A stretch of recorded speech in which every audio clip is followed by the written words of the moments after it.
Občianske združenie Parasport 24 zorganizovalo od 28. júna do 2. júla už 4. ročník podujatia Cez Slovensko na bicykli za 5 dní. Jeho účastníci vyštartovali z Červeného kláštora a cieľ cesty mali v Myjave. V stredu 29. júna mali zastávku v Liptovskom Mikuláši. Na tejto akcii sa len bicykluje a popri tom sú v rôznych médiách sú zbierky. Takto sa to robí v 12 mestách na Slovensku, cez ktoré prechádzame. Celý výťažok z akcie ide na športové potreby a pomôcky pre handicapovaných športovcov. Akciu finančne podporili aj Mikulášania. Počas stoličných dní si kupovali výherné tikety o hodnotné ceny od barterových partnerov podujatia.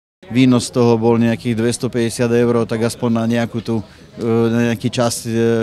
časť nákladov sa vyzbiera.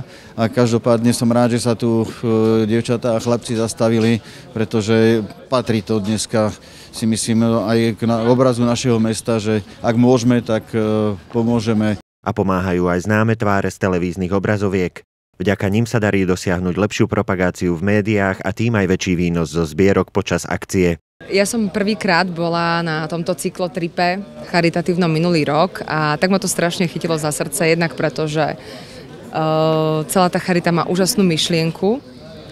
Je tu výborný kolektív a ešte človek spraví aj niečo pre seba, že doslova prekonáva sám seba. O tom, že športová výbava pre handicapovaných športovcov nie je lacná, vie svoje aj Majo Ligda z Liptovského Mikuláša, ktorý bol pri zrode tohto podujatia. Záleží od toho, kto čo chce robiť.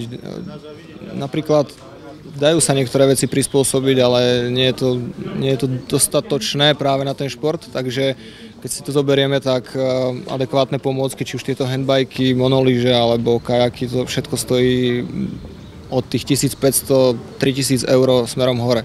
To sú peniaze, ktoré ľudia len veľmi ťažko majú možnosť niekde zohnať. Mario Kermiet, televízia Liptov.